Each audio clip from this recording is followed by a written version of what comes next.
Have you ever sat down with a crossword puzzle or a game of Sudoku and thought, well, this ought to keep my brain sharp? You finish a few clues, maybe solve the whole grid, and feel that small wave of satisfaction. It's a good feeling. But here's something you might not know. While those puzzles are great for a quick mental workout, they might not be doing nearly as much for your brain as you think. Now, before you toss your pencil across the room, don't worry. I'm not saying to stop doing puzzles. In fact, they're better than doing nothing at all. But if you're over 65 and really serious about keeping your mind strong, your memory sharp, and your independence intact, then it's time to dig a little deeper. Think of your brain like a muscle. The more you use it in new, challenging ways, the stronger it gets. But if you only ever use it in one specific way, like solving the same kind of puzzle every day, it's kind of like going to the gym and doing nothing but bicep curls.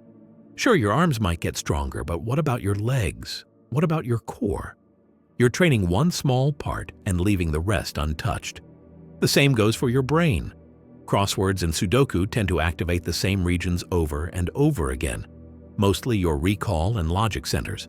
Those are important, but they don't touch things like reaction time, visual processing, spatial awareness, creativity, or emotional reasoning, all of which start to decline with age if we don't actively engage them. And here's the part that really matters. Losing those other skills doesn't just affect your memory. It affects your independence. That means trouble driving, difficulty following conversations, forgetting where you parked, or losing confidence in day-to-day tasks. That's why keeping your brain sharp isn't just about staying clever, it's about staying capable. So how do we fix it? It starts with breaking the idea that brain health is all about doing more puzzles. Because the truth is, your brain thrives when you give it something new to chew on, something that stretches it in a way it's not used to. One of the most powerful ways to do that? Learning a new skill. Now, I know that phrase can sound a bit intimidating, but I'm not talking about going back to college or becoming a computer programmer. I mean something simple, doable, and maybe even fun. Like picking up a new hobby you've never tried before. Maybe learning to play a basic tune on a keyboard, trying your hand at painting, or even learning how to use that smartphone a little better. Here's why this matters so much. When you learn something new, your brain starts building new connections. These are called neural pathways. And the more of them you have, the more resilient your brain becomes, especially against things like memory loss or cognitive decline. It's like adding extra lanes to a highway. If one lane gets blocked, there are still other ways for traffic to keep flowing. Take music, for example. Learning an instrument, even at a very basic level, activates multiple parts of your brain at once. Your memory, motor skills, coordination, hearing, and even emotional centers all fire up. That kind of stimulation is light years ahead of filling in a crossword puzzle clue about a 5-letter word for lazy. And this doesn't just apply to music. You could try learning a few phrases in another language, joining a new type of exercise class that requires coordination, like Tai Chi or dancing, or even picking up cooking styles you've never tried before. The point is to step outside your mental comfort zone, just a little.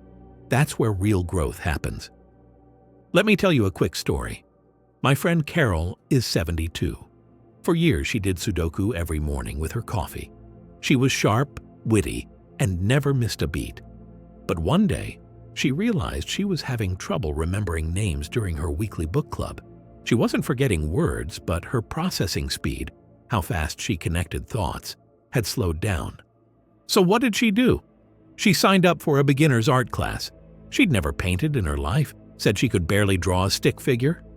But something amazing happened. After just a few weeks of struggling through brushstrokes and learning to see the world a little differently, Carol noticed a change. Not just in her creativity, but in her confidence, her energy, even her social life. And guess what? She started remembering names better again. The truth is, our brains don't need perfection. They need novelty. They need challenge. And most of all, they need to be surprised. Now that we've opened the door to the idea that your brain needs more than just puzzles, let's dive deeper into another thing that makes a huge difference: but often gets completely overlooked when it comes to brain health. If you've ever walked into a room and forgotten why or fumbled to remember the name of someone you just met, even though you know it, you're not alone. It's one of the most common complaints after 65. And while it's easy to blame just getting older, there's often something else at play, something we tend to forget when we think about brain health: the body. That's right. Your physical activity or lack of it can play a bigger role in memory and mental clarity than you might expect. We often separate the brain and body in our minds. You work out to keep your heart strong and your legs moving. You do puzzles to keep your brain sharp. But in reality, the two are deeply connected. Here's the deal. When you move your body, especially through activities that get your heart rate up even just a little, you're actually feeding your brain. Physical movement increases blood flow, which delivers more oxygen and nutrients to your brain. It helps remove waste, reduce inflammation, and even grow new brain cells. Yes, grow. Even in your 70s, 80s, and beyond, your brain is capable of creating new cells, but only if you give it the right environment.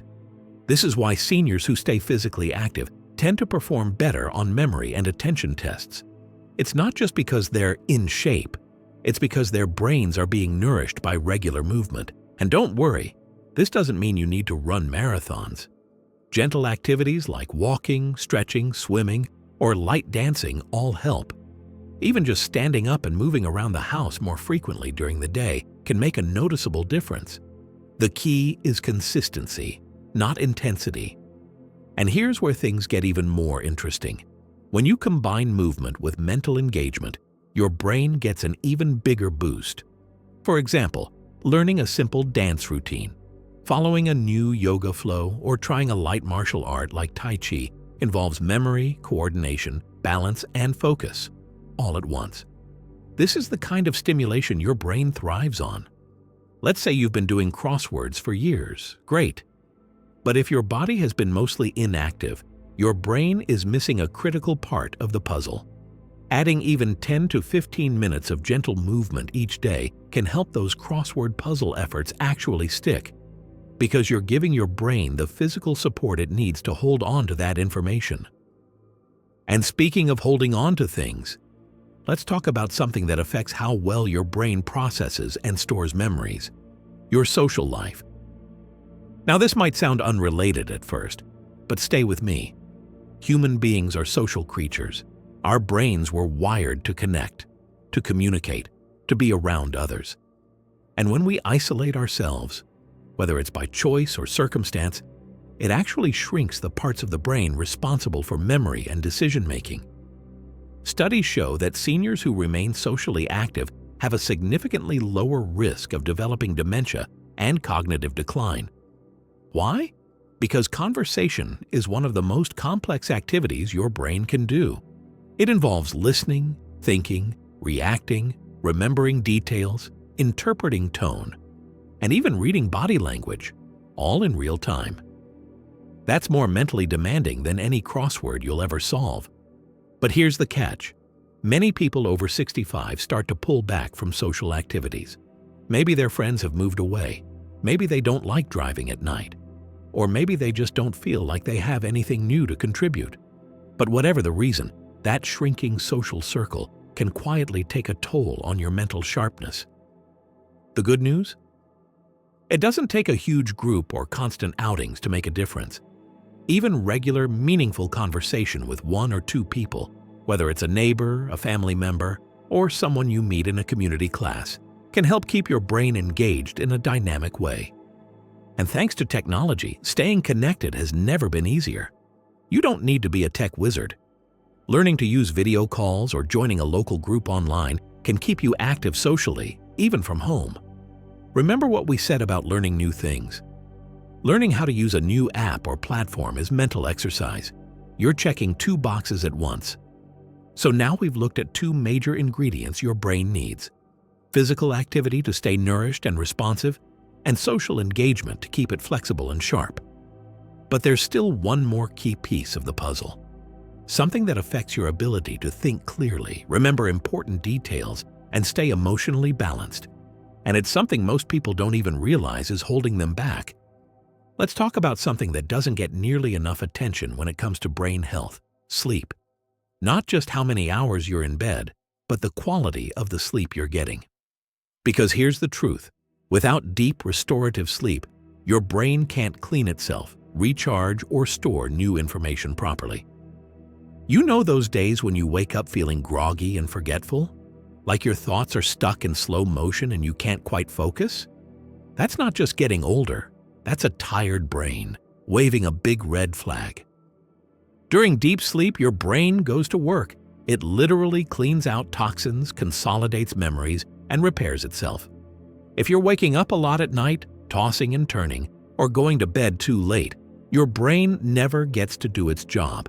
And when that happens night after night, your memory, focus, and mood start to suffer. The scary part? Most people don't connect their poor sleep with their forgetfulness. They assume their memory is fading naturally when really, their brain is just exhausted. So, what's the fix? It starts with respecting your sleep like it's medicine, because it is. Go to bed at the same time each night. Cut down on screen time before bed, yes, even the phone. Keep your room cool, dark, and quiet. Avoid caffeine late in the day. You've heard these things before, but the difference now is realizing they aren't just nice ideas, they're lifelines for your brain. Even something as simple as a short evening routine can signal to your body, hey, it's time to wind down. Stretching, journaling, reading something light, anything that helps your body shift gears. When your brain gets good sleep, it's like waking up with a full tank of gas. Everything, your mood, your memory, your sharpness, improves. Now let's step back for a moment. Let's connect the dots. You've been told that doing Sudoku and crosswords will keep your brain sharp, and they absolutely can help. But after 65, your brain needs more variety, more depth, and more connection than those puzzles alone can give. It needs challenge, which you get by learning something new. It needs oxygen and circulation, which you support through physical movement. It needs social stimulation, which you get by engaging with people and conversations. And it needs rest and repair, which only comes through quality sleep. You don't need to overhaul your life. You don't need to do everything at once. You just need to start somewhere. Pick one area and take one step. Try one new thing this week. Go for a short walk each morning. Call someone just to chat. Turn off your TV 30 minutes earlier than usual. Your brain doesn't need perfection. It needs attention. And here's the beautiful part: it's never too late. The brain is an amazing organ. It adapts, it rewires, it grows. Whether you're 65, 75, or 85, you can strengthen your mind. You can stay sharp, stay curious, and stay independent if you give your brain the tools it needs to thrive. Now, I'd love to hear from you. What's one thing you do to keep your brain active? Or what's something new you're going to try this week? Drop it in the comments. I rate everyone. And if this video helped you, be sure to give it a like, share it with a friend, and subscribe to the channel for more practical tips to keep you feeling strong, sharp, and independent at any age.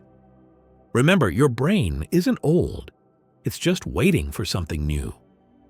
Here's to living a vibrant, mentally sharp life, no matter how many candles are on the cake.